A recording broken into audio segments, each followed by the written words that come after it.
que se aplica cuando la vida de la gestante corre riesgo o cuando ésta corre riesgo de tener en su salud una afectación grave y permanente. O sea, se trata de un aborto que se practica en casos extremos. Y hace 90 años que era vigente y 90 años que estaba pendiente la aprobación de este protocolo que va a permitir de aquí en adelante estandarizar un procedimiento que ya se estaba practicando además en algunos hospitales. En la maternidad, por ejemplo. En efecto, sí. Entonces, pero lo que hacía falta era un estándar nacional que justamente precisara con absoluta claridad el procedimiento, las condiciones, los derechos, las garantías para que se pueda llevar a cabo de la mejor manera. Y creo que este protocolo logra eso. Creo que este protocolo cumple con estándares internacionales en materia de derechos humanos, en materia de derecho a la salud, exige una serie de requisitos que son bastante rigurosos, no es de ninguna manera una puerta abierta a que se realicen abortos de manera indiscriminada. Por ejemplo, Carla, se reitera por supuesto que solamente se aplica en casos de que la vida de la gestante o su salud corra riesgo de manera grave y permanente. Se establece que la decisión es tomada por una junta médica encabezada por un ginecobstetra, ¿no? Por supuesto con el consentimiento informado de la gestante. Se establece, por ejemplo, que solo se podrá aplicar en establecimientos de salud a partir de la categoría 2, entre otras muchas cosas que garantizan un procedimiento, digamos, estándar y acorde a derechos. ¿Qué pasa si en ese proceso de pedir una junta médica, ¿cierto?, para que defina si hay o no hay, la madre o la gestante pierde conocimiento? ¿Quién vela por sus derechos? Se establece la posibilidad de que un representante legal, en caso de que la gestante esté en incapacidad de tomar la decisión, que un representante legal suyo pueda adoptarlo, por supuesto con el acompañamiento y toda la información científica, técnica, médica de parte de la Junta Médica. ¿Por qué antes, y usted lo ha mencionado, por qué en algunos centros de salud sí se podía brindar el aborto terapéutico sin miedo de parte de estos médicos, digamos? ¿Por qué ellos no necesitaban una herramienta judicial o jurídica que los respaldara? En realidad, Carla, la herramienta jurídica ya estaba establecida, ya estaba vigente desde 1924. Era perfectamente legal aplicar el aborto terapéutico en las condiciones que hemos mencionado. Sin embargo, lo preocupante, lo grave es que en muchos sitios no se aplicaba por falta de conocimiento de parte de la gestante o de su familia, por falta de conocimiento del personal médico, por temor o falta de claridad. Claro, por una parte, falta de claridad respecto al procedimiento que se debía seguir, ahora está claramente delineado y establecido, pero también, Carla, en gran medida, temor respecto a la condena pública que puede darse y que, de hecho, al parecer, como se ha un poquito anunciado en el panorama político, se va a dar de parte de algunos sectores muy conservadores. Ahora, ¿en qué medida afecta de alguna manera la decisión que se ha tomado por parte del Ejecutivo respecto a a este trabajo que ha presentado el MINSA? Porque tenemos al cardenal, al arzobispo Cipriani, diciendo que prácticamente ha sido traicionado por la pareja presidencial, ¿no? Porque le prometieron no aprobarlo y lo han aprobado. ¿Eso en qué medida puede? A ver, Carla, las políticas públicas se deciden en el Estado, en las entidades del Estado, no en la casa de los cardenales, no en la casa de los arzobispos. Las políticas públicas se definen en función de las necesidades de la gente, más aún si se trata de políticas públicas referidas a salud, en función de una realidad social y no en función de, digamos, los antojos y las inquietudes de determinado personaje político, público o lo que fuera. ¿Por qué si estamos en un Estado laico, y se ha mencionado que es un personaje, no solamente estamos hablando de un personaje, sino un personaje que mueve muchísima gente además, ¿no es cierto? Y que ha generado pues una gran corriente de opinión. Entonces, ¿por qué se habla de que en el Congreso se hacen lobbies por parte de los grupos conservadores para, de alguna manera, taponear algunas leyes? Y eso es lo que le voy preguntando, ¿no? Respecto a ¿en qué medida afecta la decisión tomada por el Ejecutivo respecto a este tema? Bueno, yo creo que es un mensaje claro de que el Estado, tanto el Poder Ejecutivo como el Poder Legislativo, deben basar sus decisiones, sus normas, sus políticas, como te decía, en función de las necesidades de la gente, en función de los derechos humanos, de los derechos a la salud u otros, en función del tema del que estemos hablando, y no en función de sus propias creencias o de las creencias de terceros, que son todas respetables, que tienen su legitimidad en su ámbito particular, pero que no pueden ni deben interferir en las decisiones del Estado, como lamentablemente aún ocurre en nuestro país. Ha ocurrido en este caso, Carla, o sea, hemos tenido que esperar 90 años para que se pueda emitir este protocolo.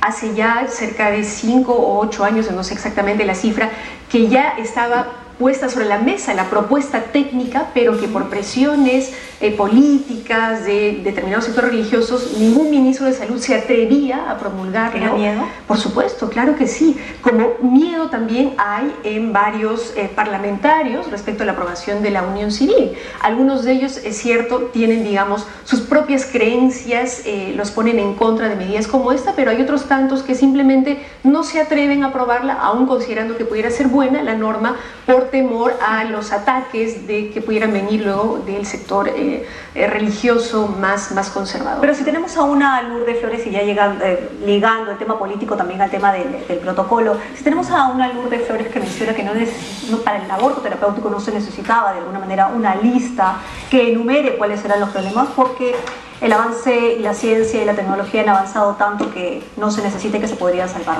vidas. Carla, si fuera así, si realmente la ciencia y la tecnología hubieran avanzado tanto que no nos tendríamos que ver como Estado ante situaciones como esta, no hubieran ocurrido, por ejemplo, el año pasado, cerca de 122 muertes maternas por enfermedades que se agravaron con el embarazo. Muchas de esas muertes maternas se hubieran podido evitar de haberse aplicado el protocolo de aborto terapéutico. De tal manera que estamos frente a una realidad fáctica, valga la redundancia, que va mucho más allá de las creencias de las personas. Yo lamento mucho que Lourdes Flores, una mujer tan inteligente, una mujer que ha pretendido y pretende, aún creo yo, dirigir los destinos de la nación desde la presidencia de la República, no sepa separar el ámbito de sus creencias religiosas, muy respetables, del ámbito de las políticas públicas. Este listado al cual ella ha hecho referencia de patologías, enfermedades en las cuales se debe considerar el aborto terapéutico, no se le ha ocurrido a la ministra de Salud ni a la ministra Carmen Omonte. Ha sido establecido por las sociedades médicas en sendos talleres, seguramente profundamente debatidos con la sociedad, con el colegio médico, la sociedad de ginecobstetricia, o sea, gente que sabe de este tema, no que cree o que piensa cómo debería ser, ¿no? ¿Por qué entonces sale una ministra de la Mujer, Carmen Omonte, a decir que en los próximos días se va a reunir con el cardenal Cipriani como para darle explicaciones de lo que ha sucedido, cuando sabemos que Juan Cipriani no va a cambiar su punto de vista? No va a cambiar su punto de vista. Lamentablemente es una persona que se ha quedado en el siglo XIX, que sigue creyendo, como se creía en aquellos tiempos, y lo ha dicho públicamente, que la mujer está ahí para velar que la ropa esté limpia. O sea, lamentablemente hay personas que no han avanzado, no entienden que la mujer también es sujeto de derechos, que también la mujer tiene derecho a la vida, que la mujer no es solamente un útero andante que se puede descartar, cuya vida o existencia se puede negar tan fácilmente. Sin embargo, entiendo yo que de parte de la ministra Omonte puede haber una voluntad de hacer un gesto político, ¿no? Una muestra de tolerancia hacia posiciones de esta naturaleza, pero también tendría que cuidarse ella de no dar un mensaje que podría ser nefasto, ¿no? En el sentido de que el Estado tiene que incorporar, recoger las creencias religiosas de determinadas jerarquías eclesiales, ¿no? En todo caso, tendría que tener cuidado la ministra en precisar bien cuál es su mensaje, ¿no? Su mensaje no puede ser el de tenemos que escuchar, recoger, incorporar lo que piense el arzobispo o determinada autoridad religiosa para decidir las políticas públicas. Se puede dialogar, sí, pero las políticas públicas y las normas se deciden en función de criterios normativos, jurídicos, derechos humanos, ha dicho que la ministra de Salud se va a ir al infierno. Bueno, Carla, hay quienes creemos que el infierno no existe, pero sí creo que la historia juzgará quienes estuvieron del lado de los derechos humanos, del lado de los derechos de las mujeres, y quienes se constituyeron más bien en trabas constantes a la emancipación, al avance en materia de derechos de la mujer. ¿Estamos hablando realmente de una corriente religiosa de los católicos como tal, o un grupo dentro de los católicos más recalcitrantes? Lo digo en comparación a los mensajes que da Francisco, el Papa Francisco, respecto a la tolerancia, por ejemplo, a los homosexuales y lo que venimos discutiendo en nuestro país. Entonces, parece ser que no estamos en sintonía o es simplemente una impresión.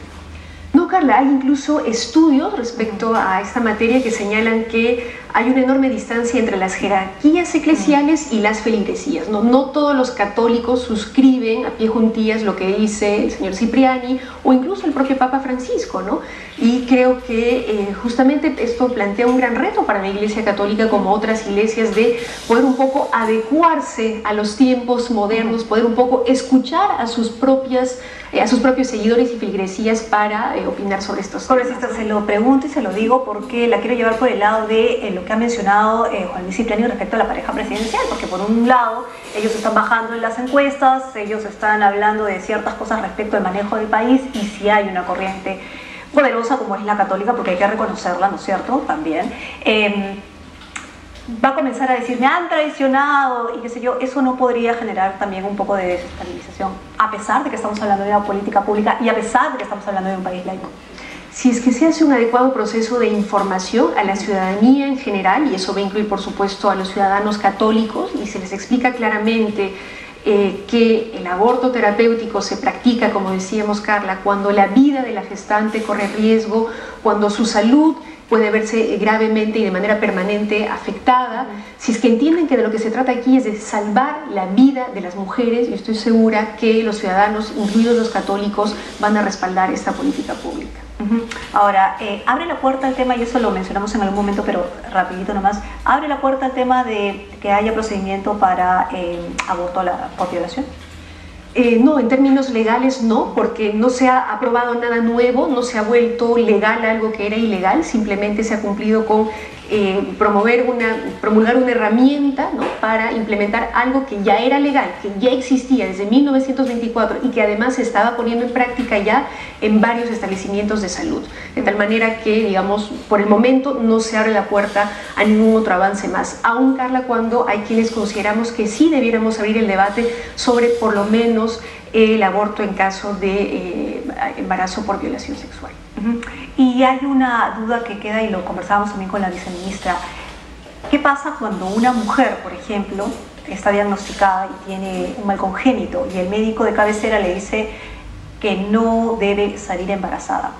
Pero por más que haya avanzado la ciencia, lo que se sabe es que por lo menos los métodos anticonceptivos no son 100% seguros. ¿Qué pasa si ella sale embarazada y su salud está en riesgo? Tendrá que la Junta Médica determinar en casos como estos si su vida corre riesgo, si puede haber una afectación permanente y grave a su salud, y informando adecuadamente a la madre, ella tendrá que decidir si decide seguir con ese embarazo o no. Pero eso plantea también, Carla, la necesidad de profundizar, mejorar, implementar de mejor manera las políticas públicas sobre maternidad, de salud sexual y reproductiva, en términos de información, en términos de acceso a métodos anticonceptivos, temas que también lamentablemente están siendo bloqueados de manera permanente por este sector conservador. En el Congreso. En el Congreso, en el propio Poder Ejecutivo, Carla. O sea, para mí, por ejemplo, es inconcebible que hasta el día de hoy no pueda dar el Estado anticonceptivos orales de emergencia. Por ejemplo, a una adolescente que ha sido violada, Carla, y no someterla a la decisión de tener que decidir si tiene ese hijo o no. Podría muy bien el Estado proveerle inmediatamente una anticoncepción oral de emergencia y evitar así el problema. A su entender, ya quedó clarísimo que en el Congreso se está bloqueando todo proyecto. ¿El tema de la unión civil va a pasar o no va a pasar? Mira, Carla, cuando recuerdo que hace un año este Congreso de la República se opuso a aprobar una norma que pudiera proteger a los homosexuales en casos de agresiones, en casos en los que se pudiera atentar contra su vida, lo que hemos llamado crímenes de odio por homofobia. Cuando recuerdo que este Congreso se opuso, realmente tengo pocas esperanzas. Pero sí, Carla, lo bueno es que en la opinión pública, en la opinión ciudadana, se ha generado una fuerte corriente favorable, una fuerte corriente en materia de reconocimiento de derechos de esta comunidad que ha sido largamente discriminada. Muy bien, congresista, muchísimas gracias por haber venido aquí en directo a hablar sobre este tema, sobre el aborto terapéutico, y vamos a seguir buscando también otras opiniones. Verónica Mendoza con Nosotros. Nos hacemos una pausa, volvemos con más.